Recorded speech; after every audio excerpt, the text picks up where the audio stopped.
Hello learners, welcome to my channel Gurukul of Excellence. I am your mentor Rambai Yadav. Learners, आज हम class 10th की book first flight से poem number 4 how to tell wild animals करने जा रहे हैं, जिसकी पोएट हैं Carolyn Wells. Learners, poem continue करने से पहले मैं आपके साथ शेयर करना चाहूँगी कि बाकी सभी चैप्टर्स की वीडियोस, उसके साथ साथ ग्रामर टॉपिक्स और राइटिंग स्किल्स की वीडियोस भी प्लेलिस्ट में है. आप उन सबको देखकर अपने बोर्ड एग्जाम्स की तैयारी अच्छे से कर सकते हैं. और अगर आप ध्यान से सभी वीडियोस देखते हैं तो मैं बड़े ही श्योरिटी के साथ कह सकती हूँ कि आप बोर्ड एग्जाम्स में आने वाले सभी क्वेश्चंस बड़े ही आसानी से कर पाएंगे. चलिए अब देखते हैं अपनी poem how to tell wild animals में क्या होता है. Let's continue. ये पोएम बड़ी ही ह्यूमरस है और इसमें पोएट ने कुछ wild animals like Asian lion, Bengal tiger, leopard, bear, hyena, crocodile और कैमलियन, इन वाइल्ड एनिमल्स के कुछ फिजिकल फीचर्स, कुछ बिहेवियर के बारे में बातें बताई हैं जो कि बड़े ही विटी और फनी वे में डिस्क्राइब की गई हैं. तो अगर हम रीडर्स इनको ध्यान से पढ़ते हैं तो हमें इन एनिमल्स के बारे में काफ़ी इन्फॉर्मेशन मिलेगी और we will get to know a lot about these animals. तो चलिए स्टार्ट करते हैं. Description of the poem, line by line explanation of the poem how to tell wild animals. Stanza 1.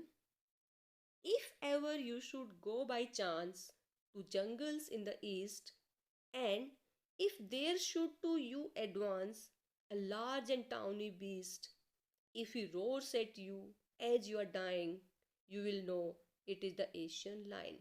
So देखिए पोइट क्या कहती हैं कि if by chance you go to the jungles in the east, कि कभी आपको मौका मिले कि आप ईस्ट के जंगल्स में, ईस्ट का क्या मतलब है कि जो ईस्टर्न कंट्रीज हैं वहाँ आप फॉरेस्ट में जाते हैं, जंगल में जाते हैं. And if there should to you advance a large and tawny beast, और वहाँ पे आपकी तरफ एक बड़ा ही, बहुत बड़ा और येलोइश ब्राउन कलर का कोई एनिमल आपकी तरफ एडवांस करता है, आपकी तरफ आता हुआ दिखाई देता है. और उसके साथ क्या करता है, if he roars at you, roars मतलब दहाड़ता है, अगर वो आपको देख के आप पर दहाड़ता है एज यू आर डाइंग, और उसकी दहाड़ सुन के ऐसे लगता है कि हमारी तो जान ही निकल जाएंगे, हम मर जाएंगे, you will know it is the Asian lion. तो आपको समझ जाना चाहिए कि वो क्या है, वो एशियन लायन है. तो देखिए पोइट ने कितने फनी वे में लायन की सारी क्वालिटीज़ बता दी है. सबसे पहली बात, ये मिलता कहाँ है, ये मिलता है in the jungles of east. दूसरी बात, ये बड़ा लार्ज होता है, it is very large in size. इसका कलर कैसा होता है, it's tawny, that is yellowish brown colour. अगली बात, ही रोर्स वेरी लाउडली, कितनी तेज दहाड़ता है कि the person can die of fear. और इसको कहते क्या है, एशियन लायन. सो हमने देखा कि पोएट ने कितने फनी विटी वे में एशियन लायन को एक्सप्लेन किया है. अब देखिए इसमें पोएटिक डिवाइसेस देख लेते हैं. लर्नर्स ये लाइन देखिए, यू आर डाइंग, डाइंग की स्पेलिंग कंप्लीट नहीं की है, DYIN. तो पोएट ने ये स्पेलिंग इसलिए की है ताकि ये लाइन के साथ राइम हो जाए. तो अगर इस तरह से स्पेलिंग्स को चेंज करते हैं तो उस पोएटिक डिवाइस को बोलते हैं poetic licence. So this is the use of poetic licence. चलिए अब चलते हैं नेक्स्ट स्टैंजा पर. Or if some time when roaming round a noble wild beast greets you with black stripes on a yellow ground, just notice if he eats you. This simple rule may help you learn the Bengal tiger to discern. देखिए poet क्या कह रही हैं कि अगर कभी आप जैसे ऐसे रोमिंग कर रहे हैं, आप ऐसे घूम रहे हैं और एक नोबल वाइल्ड बीस्ट आपका वेलकम करता है, ग्रीट करता है आपको. देखिए नोबल भी है और वाइल्ड बीस्ट भी है, तो वाइल्ड बीस्ट कभी नोबल होगा, दैट वी कांट थिंक. तो ये क्या है, आयरनिकल स्टेटमेंट है, this is irony. With black stripes on A yellow ground. Ground means background. यहाँ किसके लिए यूज हुआ है? Skin of the animal is yellow in colour. तो उसकी ब्लैक स्किन पे क्या है, सॉरी येलो स्किन पे ब्लैक स्ट्राइप्स हैं. Just notice if he eats you. और आपको नोटिस करना है अगर ये एनिमल आपको खाता है. दिस सिंपल रूल में हेल्प यू लर्न. कौन सा सिंपल रूल? कि अगर वो आपको खाता है द बंगाल टाइगर टू डिसन, तो आपको ये आइडेंटिफाई कर लेना चाहिए कि वो बंगाल टाइगर है. सो कितने फनी वे में, कितने विट्टी और ह्यूमरस वे में पोएट ने बंगाल टाइगर की आइडेंटिटी बताई है. क्या आइडेंटिटी है? कि एक तो ये बड़ा ही नोबल वाइल्ड बीस्ट है. नेक्स्ट, इसकी बॉडी पे ब्लैक स्ट्राइप्स होते हैं. स्किन का कलर कैसा होता है? येलो होता है. और next, as soon as it sees the persons it attacks to eat. तो these are the qualities of Bengal tiger. अब इसमें फिगर्स ऑफ स्पीच देख लेते हैं. देखिए, roaming round, they are starting with the same sounding words, तो क्या बोलेंगे इसको? एलिट्रेशन. और यहाँ पे नोबल वाइल्ड बीस्ट, यानी कि दिस इज आयरनी, क्योंकि नोबल होगा तो वाइल्ड नहीं होगा, तो दीज आर आयरनिकल वर्ड्स. तो अब मूव करते हैं नेक्स्ट स्टैंजा पर. अब देखिए पोएट कितने इंटरेस्टिंग वे में एक लेपर्ड की क्वालिटीज बता रही हैं. Let's see how she explains. If strolling fourth a beast you view, whose hide with spots is peppered, as soon as he has leapt on you, you will know it is the leopard. It will do no good to roar with pain, he will only lap and lap again. देखिए, poet कहती है कि अगर आप कभी strolling कर रहे हैं, स्ट्रोलिंग मीन्स लेजरली वॉक, यानी कि जैसे ही आराम से आप घूम रहे हैं एंजॉय के लिए, तो क्या होता है अगर आपको कोई बीस्ट दिखाई देता है, कोई वाइल्ड एनिमल दिखाई देता है, कैसा है? Whose hide, hide means skin, whose hide with spots is peppered, यानी कि जिसकी स्किन पे ब्लैक, जैसे ब्लैक पेपर छिड़क रखे हो, यानी कि ब्लैक स्पॉट्स हैं. As soon as he has leaped on you, और वो जैसे ही आपके ऊपर छलांग लगाता है, देखिए जैसे ही वो आपके ऊपर छलांग लगाता है, you will know it is the leopard, और आप पहचान जाओगे कि वो क्या है? वो लेपर्ड है. It will do no good to roar with pain, और आप जब लेपर्ड आपके ऊपर अटैक करता है तो इसका कोई फ़ायदा नहीं होगा अगर आप पेन से कहरा रहे हैं, अगर आप पेन में चिल्ला रहे हैं. He will only leap and leap again, क्योंकि वो बार बार जंप करके आपके ऊपर अटैक करता रहेगा, वो आपको छोड़ने वाला नहीं है. तो देखिए पोएट ने कितने फनी वे में, कितने ह्यूमरस वे में लेपर्ड की सारी क्वालिटीज़ बताई हैं. सबसे पहले देखिए उसकी अपीयरेंस कैसी होती है. लेपर्ड की जो स्किन होती है उसके ऊपर स्पॉट्स होते हैं, ब्लैक स्पॉट्स. तो फर्स्ट इज दिस. नेक्स्ट, वो आप चाहे कितना भी पेन में चिल्ला ले, he is not going to leave you.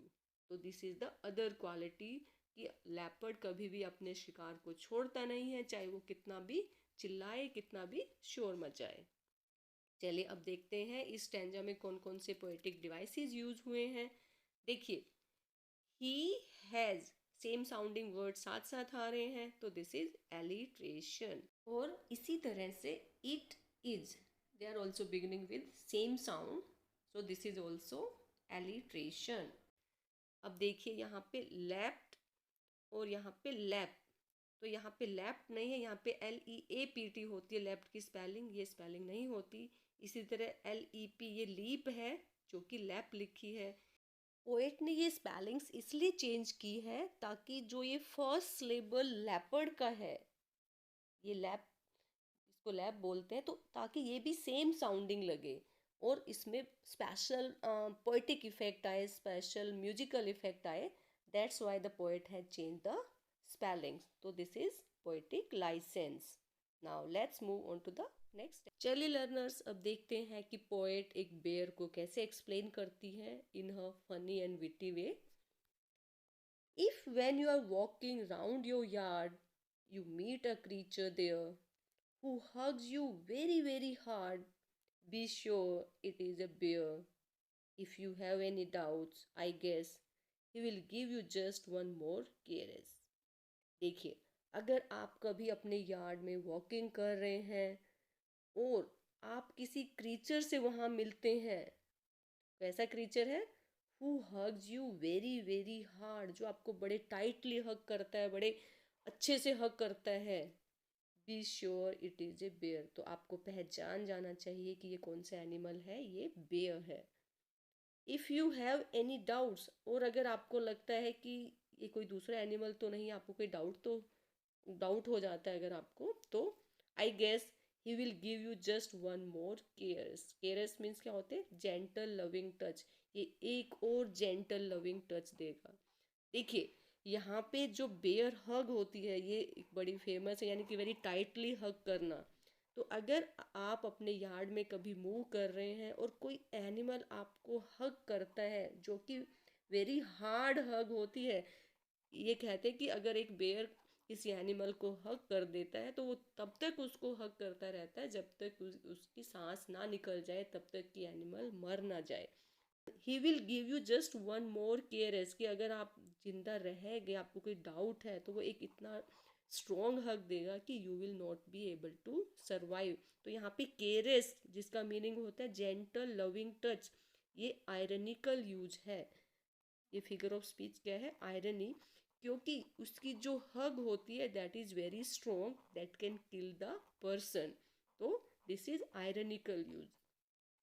अब देखिए इसमें कौन कौन से फिगर्स ऑफ स्पीच यूज हुए हैं। ये very very word is use, तो दिस इज रेपिटिशन। देखिए, यो यार्ड, यानी कि सेम साउंडिंग वर्ड साथ साथ आ रहे हैं, तो this figure of speech is alliteration. इसी तरह से it is, they are beginning with the same sound, so it is again alliteration. Now let's move on to the next stanza. इस stanza में पोएट एक हाइना और crocodile को कैसे पहचानोगे, ये हमारे साथ बड़े ही ह्यूमरस और फनी वे में शेयर कर रहे हैं।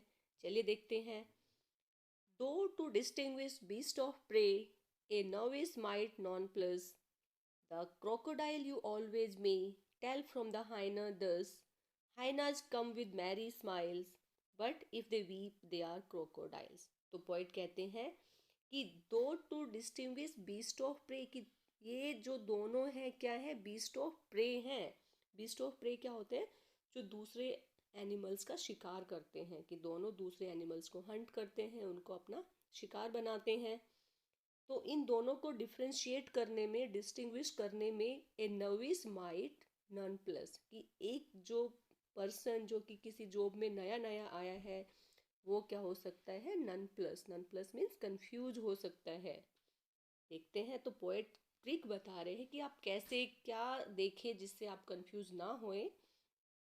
The crocodile you always may tell from the hyena thus, कि एक क्रोकोडाइल को एक हाइना से आप कैसे डिफ्रेंशिएट कर सकते हैं।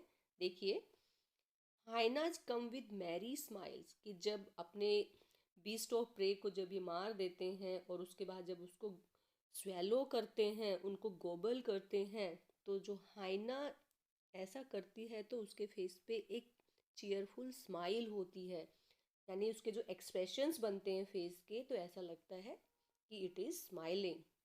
But if they weep they are crocodiles, लेकिन अगर वो एनिमल्स ऐसा लग रहा है कि रो रहे हैं, तो वो क्या होंगे? क्रोकोडाइल्स होंगे। देखिए पिक्चर में, ये दिस इज़ हाइना, तो ऐसा लग रहा है कि व्हेन इट इज़ गॉबलिंग, तो its face is smiling type, तो ऐसा लग रहा है कि ये स्माइल कर रही है। और क्रोकोडाइल दूसरी तरफ जब अपने शिकार को निगलता है, तो ऐसा लग रहा है कि उसकी आंखों से आंसू बह रहे हैं। तो आप इस बेसिस पे इन दोनों एनिमल्स को डिफ्रेंशिएट कर सकते हैं। चलिए अब देखते हैं पोएटिक डिवाइसेस। इस लाइन में देखिए, सेकेंड लाइन में नर्विस नन प्लस, दोनों एन से स्टार्ट हो रहे हैं, सेम साउंडिंग वर्ड्स काफ़ी पास में आ रहे हैं, तो दिस विल बी एलिट्रेशन। अब देखिए, सेकेंड लाइन में ही अ नर्विस माइट बी नन प्लस्ड होना चाहिए था, पोइट ने यूज किया है ओनली नन प्लस, ताकि वो 10 के साथ राइम कर सके। तो ये होगा पोएटिक लाइसेंस। तो ये फिगर ऑफ स्पीच थे इस स्टैंजा में। Now let's see the last stanza. The true chameleon is small, a lizard sort of thing. He hasn't any ears at all, and not a single wing. If there is nothing on the tree, it's the chameleon you see. देखिए poet क्या कहते हैं कि जो एक chameleon होता है, a true chameleon is small, कि इसकी बड़ा छोटा होता है, काफ़ी बड़ा एनिमल नहीं होता है। कि कैसा होता है? a lizard sort of thing, कि बिल्कुल लिजर्ड की तरह ही होता है। He hasn't any ears at all, कि इसके कान बिल्कुल नहीं होते हैं। And not a single wing, और ना ही इसके विंग्स होते हैं। If there is nothing on the tree, it's the chameleon you see. अगर आप किसी ट्री पे देखते हैं और आपको लगता है कि ट्री पे कुछ भी नहीं है, तो इट्स द कैमलियन यू सी। तो आप ये जरूर देखेंगे कि वहाँ पे कैमलियन मिलेगा, कि जहाँ कुछ भी नहीं होता वहाँ कैमलियन होता है। तो देखिए ये जो लास्ट लाइन है एक तरह से पैराडॉक्स है। पैराडॉक्स क्या होता है कि पोएट कह रहा है कि देर is nothing on the tree और इट्स द कैमलियन यू सी, कि एक तरह तो कह रहे हैं कि वहाँ पे कुछ भी नहीं है, और दूसरी साइड कह रहे हैं कि वहाँ पे एक कैमलियन को आप देखेंगे। यानी कि आपस में जो लाइन्स है, आपस में जो पोएट की बात है, कंट्राडिक्ट कर रही हैं। तो जब कंट्राडिक्टरी स्टेटमेंट्स होती हैं तो दैट इज कॉल्ड पैराडॉक्स। तो जो ये कैमलियन अपना कलर चेंज कर लेता है, क्योंकि देखिए कैमलियन क्यों नहीं दिखाई देता, क्योंकि वो अपना कलर जैसे ब्रांचेज होते हैं, जैसे लीव्स होती है, उसके अकॉर्डिंग अपना कलर चेंज कर लेता है, इसलिए वहाँ पे दिखाई नहीं देता।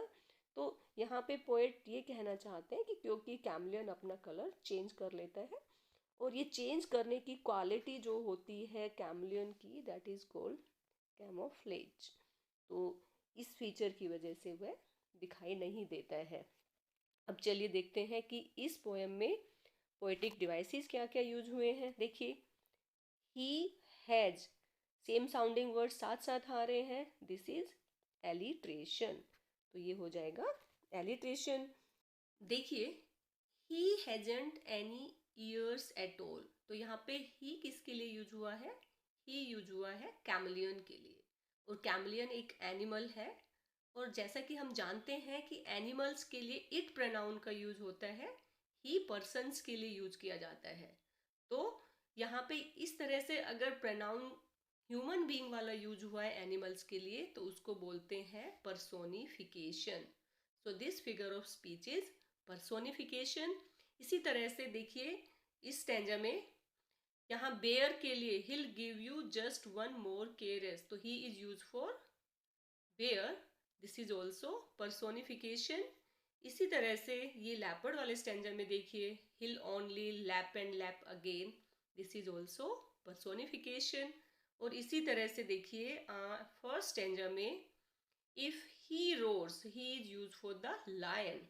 सो all these are the examples of personification.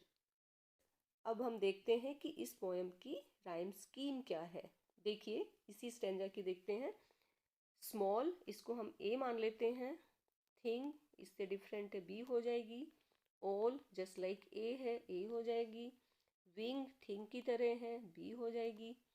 Tree ये ऊपर वाली दोनों से डिफरेंट है, इसको सी, और सी का सी। तो यानी कि जो राइम स्कीम है क्या बनेगी? A B C C. और same rhyme scheme throughout the poem चलती है। So the rhyme scheme of the poem is A B C C. So this is the rhyme scheme. So learners, इसके साथ ही ये poem complete होती है। सो हमने देखा कि पोएट ने कितने फनी वे में, कितने ह्यूमरस वे में हमें डिफरेंट वाइल्ड एनिमल्स के फीचर्स बताए हैं, how we can recognise by their appearance and by habits. So I hope कि आपको ये पोएम अच्छे से क्लियर हो गई होगी। अगर आपको पसंद आए तो please like the video, share it with your friends and subscribe my channel. Thank you, have a nice day.